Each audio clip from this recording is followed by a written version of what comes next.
Kivuli kwenye mlima. Katika nyakati za kale, ambapo ardhi bado ilikuwa na sauti na mito ilikuwa na kumbukumbu, palikuwa na mlima mrefu ulioitwa Mlima wa Mawe.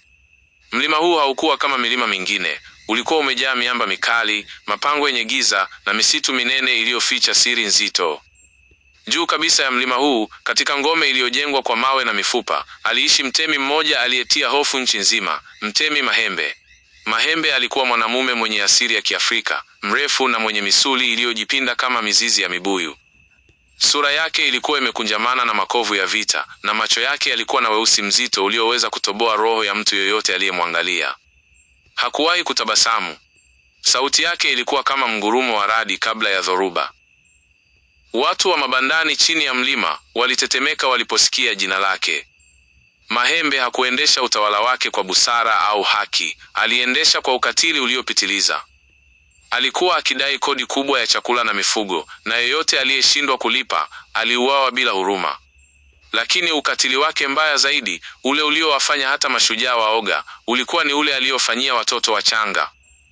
Kitendo cha kinyama, sadaka ya watoto wachanga. Mtemi Mahembe aliamini kuwa nguvu zake zilitokana na roho za watoto wachanga. Aliamini kuwa sauti zao za kilio zilileta mvua na rutuba kwa mashamba yake ya juu ya mlima, na damu yao ilimpa uzima wa milele. Kila mwezi mwandamo, askari wake walikuwa wakishuka bondeni, wakipora nyumba na kuwateka nyara watoto wachanga waliokuwa bado wananyonya. Huko juu mlimani, katikati ya boma lake kubwa, palikuwa na mti mmoja wa ajabu, mbuyu wa damu. Mbuyu huu ulikuwa mkavu, matawi yake yakiwa yamejipinda kama vidole vya mchawi. Hauna majani, ni magome tu yaliyokuwa na rangi ya nyekundu iliyokwisha. Ni hapa ambapo Mahembe aliwafunga watoto wachanga. Milio ya watoto hao ilisikika usiku kucha, ikisafiri na upepo hadi bondeni, ikipasua mioyo ya mama zao. Mahembe alikaa kwenye kiti chake cha enzi, akisikiliza vilio hivyo kwa kuridhika, akiamini kuwa ni wimbo wa utukufu wake. Watoto walikufa kwa njaa, kiu na baridi kali ya mlimani. Miili yao midogo iliachwa ikining'inia mti huo kama mapambo ya kutisha, ikinyofolewa na ndege wa usiku. Picha moja, Mlima wa Mawe, ambapo boma la Mtemi Mahembe lilikuwa juu yake, likionekana kuwa na hofu na giza chini ya mawingu mazito ya dhoruba. Matokeo, kilio cha mama zao. Bondeni, huzuni ilikuwa nzito kuliko mlima wenyewe. Kila familia ilikuwa imepoteza mtoto. Wakati wa usiku, wanawake walikusanyika kando ya mto, wakifunga vikao vya kilio na maombolezo. Walitengeneza sanamu ndogo za udongo zinazofanana na watoto wao, wakiimba nyimbo za maumivu na laana dhidi ya Mahembe. Mama mmoja jina lake Nuru, ambaye alikuwa amepoteza mwanawe wa pekee, hakulia tu. Alijawa na ghadhabu kali. Nuru alikuwa mwanamke shupavu, mwindaji aliyefundishwa na baba yake. Badala ya kukata tamaa, alianza kuwaza kulipiza kisasi. Alianza kukusanya wanawake wengine, akisema, sisi ni wengi kuliko askari wake. Nguvu yetu ipo kwenye uchungu wetu. Hofu ilianza kutawala bondeni.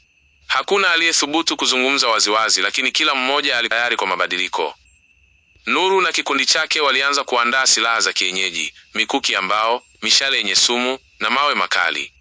Walijua kuwa Mahembe alikuwa katili, lakini walijua pia kuwa ukatili wake ulikuwa na kikomo.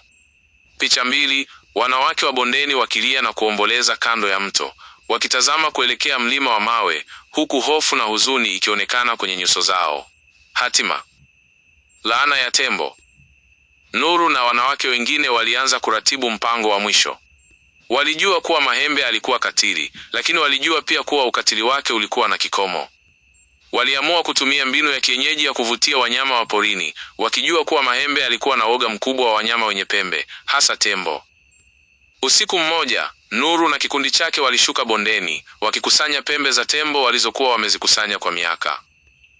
Waliziweka mbele ya boma la Mahembe, wakizunguka mbuyu wa damu. Pembe hizo zilikuwa zimepakwa sumu ya kienyeji, na harufu yake ilikuwa kali sana.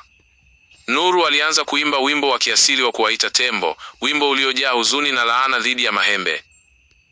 Mapema asubuhi, tembo walianza kukusanyika mbele ya boma la Mahembe. Walikuwa wengi sana, wakubwa na wenye pembe ndefu.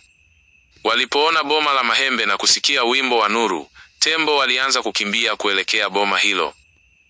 Askari wa Mahembe walijaribu kuwazuia, lakini walishindwa.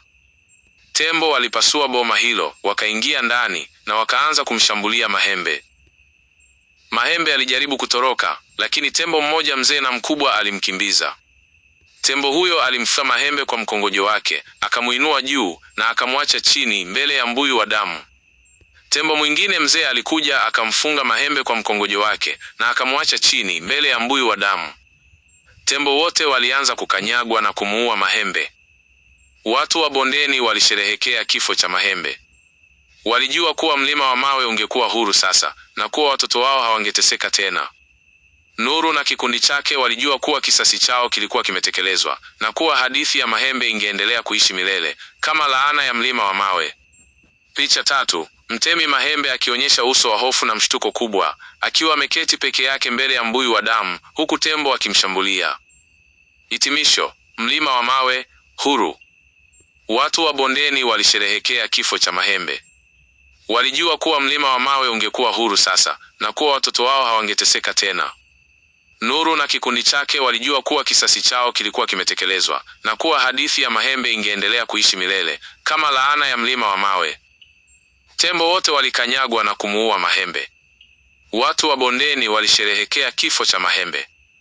Walijua kuwa mlima wa mawe ungekuwa huru sasa na kuwa watoto wao hawangeteseka tena. Nuru na kikundi chake walijua kuwa kisasi chao kilikuwa kimetekelezwa na kuwa hadithi ya Mahembe ingeendelea kuishi milele kama laana ya mlima wa mawe.